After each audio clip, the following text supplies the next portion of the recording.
few days before Joe Biden is set to take the oath of office as the 46th president of the United States, a new study out from Stanford claims after a year of crippling COVID lockdowns that have devastated global economies and bankrupted untold numbers of businesses, both large and small, that new data now shows forced shutdowns don't help any more than voluntary measures.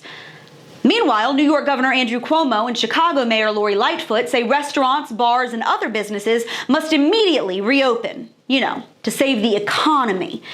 Now, if that makes you want to throw your phone across the room, just hang with me here, because believe it or not, it gets even worse.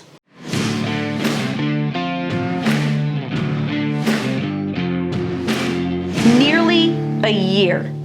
Nearly a year is how long we've been dealing with asinine shutdowns, forced business closures that have destroyed entire families and everything they've ever worked for. We've put up with mask mandates and social distancing stickers on grocery store floors. We've been forced to abandon our grandmas alone in their nursing homes. Our churches were made to shut down. People have been buried without funerals, and people have been banned from visiting their sick loved ones. For nearly a year, this crap has been going on. And now magically, like a week before Joe Biden is set to be coronated as the next president, all of a sudden, we're to believe things can miraculously begin opening up safely and everything will be okay. A new study out from Stanford now says that mandatory lockdowns have no significant benefit over voluntary measures like wearing a mask or staying 6 feet apart. The study, which compared 10 countries that implemented varying degrees of shutdowns, found that those areas that locked down the harshest were no better at containing this virus than places that allowed people to decide for themselves what risks they would take. So now, after $16 trillion have been lost in our economy thanks to all this crap, we get told it was basically for nothing and we don't have to do it. New York Governor Andrew Cuomo has suddenly reversed the course that he's held solidly since last March, now declaring that his state cannot wait until everyone is vaccinated against COVID-19 and must reopen the economy. Cuomo tweeted last week that, quote, "We simply cannot stay closed until the vaccine hits critical mass. The cost is too high. We will have nothing left to open. We must reopen the economy, but we must do it smartly and safely." Now, to remind you, more than half of all New York restaurants are now in danger of permanently closing their doors forever. More than half. This is the same governor who threatened churches and synagogues with legal action if they didn't shut their doors indefinitely. But now, all of a sudden, things have to go back to normal as quickly as possible, even though only a tiny fraction of people have been vaccinated against the disease that 2 seconds ago was so deadly. People had to go jogging with face diapers on. Over in Chicago, Mayor Lori Lightfoot has also done an about-face, and the timing is just a little bit too coincidental. She now says that well-regulated restaurants and bars are, quote, "one of the safer places that people can go, and that people need an outlet for entertainment." I kid you not. If we have people and give them an outlet for entertainment in the restaurant space, in the bar space, we have much more of an opportunity, in my view, to be able to regulate and control that environment. People are engaging in risky behavior that is not only putting themselves at risk, but putting their families, their coworkers, and other ones at risk. Let's bring it out of the shadows. Let's allow them to have some recreation in restaurants, in bars, where we can actually work with responsible owners and managers to regulate and protect people from COVID-19. Okay.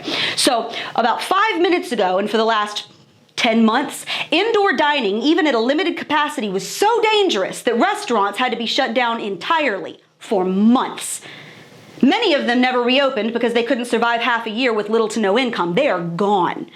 But now all of a sudden, less than a week before Biden is set to move into the White House, now restaurants are one of the safest places we can go?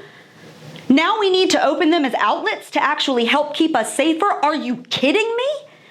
And we're supposed to believe that none of this has anything to do with the fact that we just had an election in November and left-wing politicians needed to do everything they possibly could to devastate this nation and make sure Donald Trump had the steepest uphill battle possible. That now that they've won, now we've got to reopen. Even before the vaccine has been widely distributed, now we've got to save the economy. We can't wait anymore.